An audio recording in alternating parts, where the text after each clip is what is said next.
안녕하세요. 이번 1학기 2차 다산중 2학년 기출분석 영상을 맡은 구주입의 강사 배선미입니다. 다산중 학생 여러분들 시험 보느라 너무 고생 많았고요. 선생님과 함께 기출분석 영상 보면서 2학기에는 어떻게 시험 대비를 해야 되는지 알아보는 시간 갖도록 하겠습니다. 먼저 기출분석 영상을 보기 전에 2005학년도 1, 2학기 성적 우수자거든요. 이번 1학기 시험을 잘 본 친구들도 여기 명예정당에 오를 수 있겠죠. 100점을 맞은 친구들은 너무 축하드리고요. 그렇지 못한 친구들은 2학기에 한번 도전해 보도록 하겠습니다.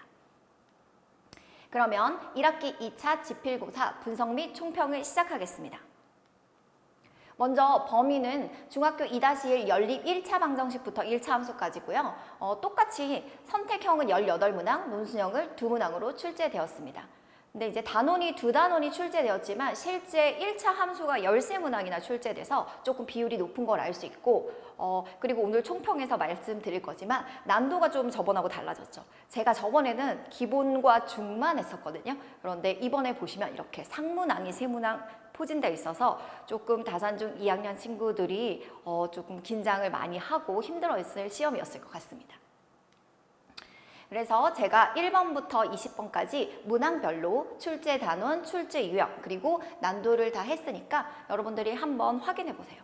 그리고 특히 그 중에서 이렇게 표시된 문항들이 이번에 모든 학생들이 조금 힘들어했던 문항인데 보시면 2번, 11번, 13번, 15, 16, 17, 18 네, 한꺼번에 이렇게 많이 어려운 문항들이 몰려 있어서 친구들이 마지막에 시험을 볼 때 좀 힘들어했을 것 같아요. 그러면 다시 한번 이런 문항들이 어떤 문항인지 자세히 살펴보죠. 먼저 2번 문항은 사실 저희 내신 코에도 똑같이 거의 실려있던 문항이고 실제 선생님이 시험 대비할 때도 모든 학생들이 다 틀렸었어요. 그래서 저희가 다시 한번 오답을 통해서 확인을 했는데 얘가 왜 함수가 안 되느냐, 사실은 자연수 x에 대해서 x보다 1만큼 작은 y는 함수가 되죠. 하지만 조건이 자연수 y이기 때문에 만약 x가 1이라면 y값이 0이 나오기 때문에 자연수가 아니죠. 그렇기 때문에 1은 함수값을 갖지 못하게 되므로 함수가 성립되지 않습니다. 네, 이런 거 우리 꼭 주의해서 봐야겠죠? 그러니까 꼭 오답 틀렸다고 다시 한번 꼭 보는 거 필요하다는 거 알 수 있겠습니다.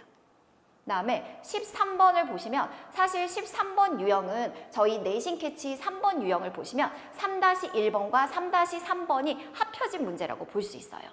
이 직선의 방정식 중에 함수가 아닌 게 있죠. 그게 바로 어떤 꼴이냐? x는 k꼴이죠. 그런데 여기서 함수의 그래프가 아닐 거라고 했을 때 여러분들이 그걸 눈치채지 못했다면 미지수는 3개인데 대입할 것은 2개밖에 없어서 굉장히 당황했죠. 하지만 b가 0이라는 사실을 안 친구였다면 바로 아주 쉽게 풀 수 있는 문제였습니다. 그러니까 개념을 꼼꼼하게 안다고 해서 정말 아는 건지 확인해 보는 게 필요하다는 생각이 드는 시험이었습니다. 그리고 기출문항 15번도 보시면 이번 다산중 문제의 특징은 저희가 기존에 봤던 어떤 필수 유형에서 문제들을 살짝 틀어놨습니다. 사실 저희가 이런 문제를 풀 때 얘가 1사분면을 지나지 않을 때 다른 함수식이 주어지면서 걔가 지나는 사분면을 고르세요 라는 문제들을 거의 풀었었죠.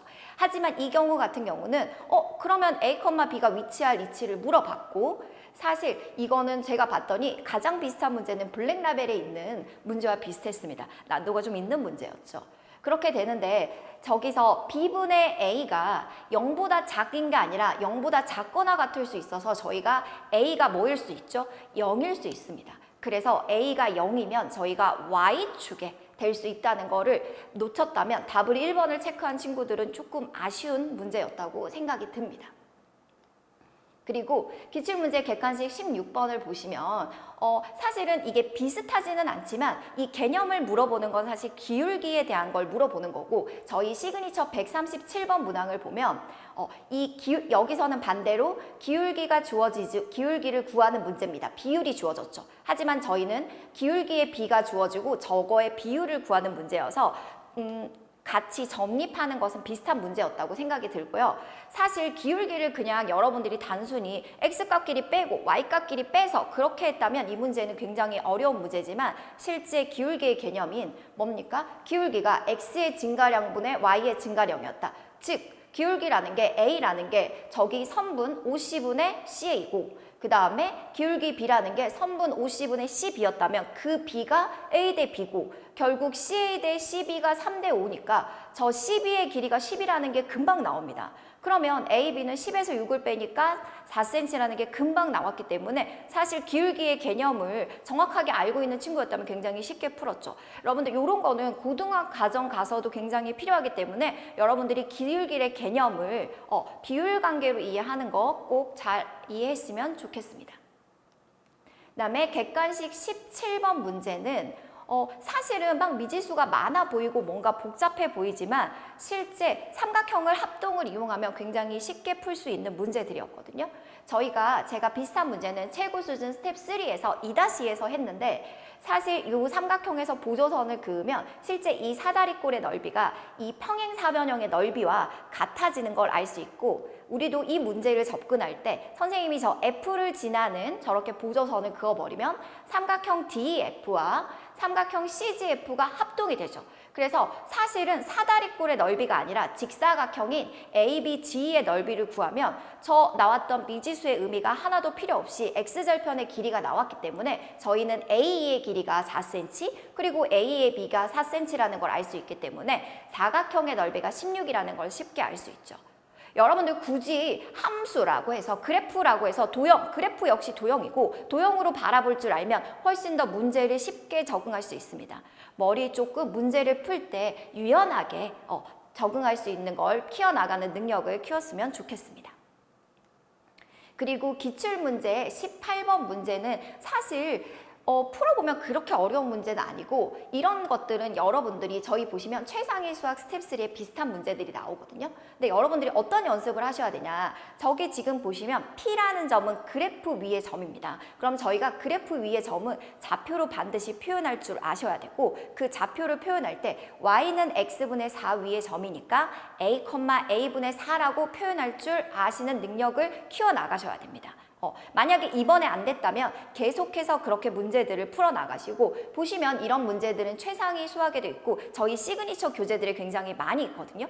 여러분들이 그동안 이런 문제는 우리 학교에 안 나와 이런 건 할 필요 없어요 라고 생각했던 친구들은 아마 이번 시험에서 큰 코 다쳤을 것 같습니다. 그러니까 시험 준비는 항상 어렵게 하지만 시험을 볼 때는 쉬운 마음으로 가서 그래서 문제를 쉽게 볼 수 있는 연습들을 하셔야 됩니다. 네. 총평을 말씀드리자면 그렇습니다. 지금까지 이런 시험은 없었죠. 다산 중에서. 다산 중 역대급 난이도가 나왔습니다. 아마 이번 평균이 많이 떨어질 것 같습니다. 교과서 위주로 대비하기엔 조금 어려운 시험이었고 실제 선생님 반 학생들도 교과서 문제는 다 풀지만 이번 시험은 좀 어려워했던 친구들이 많았거든요. 그리고 확실히 알고 있지 않는 대충 아는 거 그냥 문제 대표 유형 풀듯이 문제 패턴만 외운 친구들은 무너져서 실제 약간 중위권 학생들의 점수가 많이 떨어진 결과로 나오는 것 같습니다. 그리고 말했듯이 대표 유형보다는 고난도 문제에 대한 연습이 필요합니다. 문제가 고난도처럼 어려운 건 아니지만 접근하는 방식, 그걸 대하는 태도가 고난도 문제를 연습해본 친구들은 쉽게 접근했고 그렇지 못한 친구들은 굉장히 어렵게 느껴졌던 시험이긴 만큼 여러분들이 그동안 저희가 시그니처 특강이나 이런 게 열리면 그런 문제는 안 나와요 하면서 아랫반 친구들이 잘 안 듣는 경향이 있는데 이 학기에는 그런 시그니처 특강을 적극적으로 활용해서 이런 고난도 문제에 대한 연습을 좀 키워나가셨으면 좋겠습니다. 그러면 2학기 지필고사 학습 전략에 대해서 설명드리겠습니다.